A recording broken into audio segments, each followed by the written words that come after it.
నమస్తే అన్న. నమస్తే. అన్న నిన్న సీఎం రేవంత్ రెడ్డి గారు అయితే వ్యాఖ్యలు చేశారు కదా, మరి ఆ వ్యాఖ్యలపైన మీ సమాధానం ఏంటండి? ముఖ్యమంత్రి గారు చేసినటువంటి వ్యాఖ్యలు అనేది ఆయన మానసిక దివాలా కొరతనాన్ని చూపిస్తుంది. ఆ మానసిక స్థితిని చెప్తున్నారు. తెలంగాణ ప్రజల పట్ల కానీ తెలంగాణ సమాజం పట్ల కానీ ఆయన కన్సర్న్ లేదు. అనుక్షణం తెలంగాణ ఉద్యమం జరుగుతున్న క్రమంలో కానీ తెలంగాణ రాష్ట్రం ఏర్పడిన తర్వాత కానీ ఇవాళ కానీ తెలంగాణ రాష్ట్రాన్ని ఒక విఫల రాష్ట్రంగా, ఒక ఫెయిల్యూర్ స్టేట్గా మార్చాలని చెప్పేసి ఆయన ప్రయత్నం చేస్తుంది. ఆయన గురు దక్షిణగా గురుముఖంలో నవ్వు చూడటం కోసం, సంతోషం కోసం తెలంగాణ ప్రయోజనాలని బలి పెడుతున్నాడు. కొత్తగా ఉద్యోగులని ఎంచుకున్నాడు. ఉద్యోగులకేంది, వాళ్ళు ఉద్యోగులు అడిగింది ఏంది?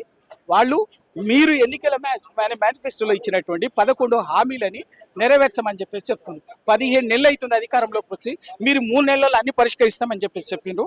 వీళ్ళ 11 నెలలు అవుతుంది, మమ్మల్ని పరిష్కరించకపోతే మేము పోరుబాట పడతామని చెప్పేసి వాళ్ళు ఒక కార్యక్రమానికి తెస్తుంది. అంత మాత్రాన ఏం పిలిచి మాట్లాడాలి కదా.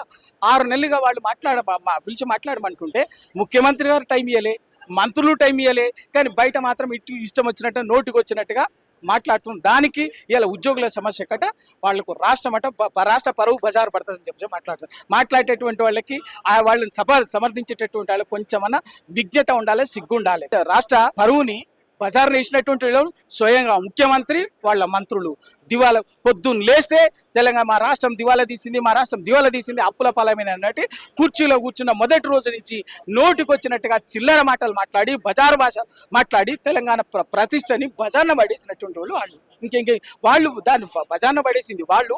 మళ్ళీ మీరు ఉద్యోగులు మమ్మల్ని బజార్న పడేయద్దని చెప్పేసి చెప్తారు.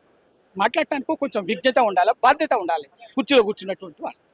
కేసీఆర్ గారు చేసిన అప్పుల వల్లనే తెలంగాణ దుస్థితి ఇలా వచ్చింది అని కూడా అంటున్నారు కదా. మరి కేసీఆర్ గారు అప్పులు చేసింది నిజం. 4,17,000 కోట్ల అప్పులు చేసింది నిజం. దేనికోసం? అప్పు చేసినందుకు ఒక కాళేశ్వరం కనిపిస్తున్నది. కేసీఆర్ గారు అప్పులు చేసిన దానికి ప్రతీకగా పాలమూరు రంగారెడ్డి ఎత్తిపోతలు కనిపిస్తున్నది. ఒక 33 ప్రభుత్వ మెడికల్ కాలేజీలు కనిపిస్తాయి. జిల్లాకో మెడికల్ కాలేజు, ఒక 1050 గురుకుల పాఠశాలలు కనిపిస్తున్నాయి. ఇట్లా చెప్పుకుంటే హైదరాబాద్ ఎక్కడ చూసినా కూడా ఒక మౌలిక సదుపాయాలు, Yadadri power project, Bhadradri power project ఇవన్నీ కనిపిస్తున్నాయి. ఇవాళ ఆ అప్పులు ఆ రోజు దేనికోసం? అభివృద్ధి కోసం. తెలంగాణ సమాజం సాధికారికంగా సమున్నతంగా నిలబడాలని, దేశంలో ఒక అగ్రగామిగా నిలబెట్టాలని అప్పులు తెచ్చింది. దాన్ని తెచ్చినటువంటి దాన్ని ఇవాళ అగ్రగామి. అందుకే కదా ఇవాళ తెలంగాణ ఎందుకు ఊరికేనా? ఆ రోజు ఎంత ఆదాయం ఉండే? 40,000 కోట్లు ఉన్నటువంటి రాష్ట్ర ఆదాయము ఇవాళ 2 లక్షల కోట్ల ఆదాయం రాష్ట్ర ఆదాయం. ఎట్లయింది అది చెప్పట్లేదే. అప్పులను మాట్లాడుతున్నారే. ఆ రోజు 2014లో 40,000 కోట్లు ఉన్నటువంటి రాష్ట్ర ఖజానాకు వచ్చే ఆదాయము ఇవాళ 2 లక్షల కోట్లు అయింది. మరి ఆ 2 లక్షల కోట్లు ఎందుకు చెప్తలేరు? ఎందుకు చెప్తలేరు? ఇవాళ 2 లక్షల కోట్లకు ఆదాయం పెరిగింది. ఇవాళ జిఎస్డిపి ఆ రోజు 3 లక్షల కోట్లు ఉన్నటువంటి తెలంగాణ రాష్ట్ర జిఎస్డిపి ఇవాళ 16 లక్షల కోట్లు అయింది. తలసరి ఆదాయం జిడిపి ఆ రోజు 95,000 రూపాయల ఉన్నటువంటి జిడిపి ఇవాళ 3 లక్షల జిడిపి అయింది. ఎక్కడి నుంచి పెరిగింది? జీవన ప్రమాణాలు ఎక్కడి నుంచి పెరిగింది? ఇవన్నీ అభివృద్ధి, ఇవన్నీ కూడా ఇవి కనిపిస్తలేవా? ఊరికే నోటికి వచ్చిన మీరు 1,50,000 కోట్లు ఇవాళ 1,60,000 కోట్లు తెచ్చారు ఇప్పటికే 15 నెలల కాలంలో. ఆ 1,50,000 కోట్లు దేనికోసం? ఒక్క ప్రాజెక్ట్ అనేది చేసిందా? ప్రజలకు ఇచ్చిన ఒక్క హామీ అయినా నెరవేర్చిందా? వాటికి సమాధానం చెప్పండి.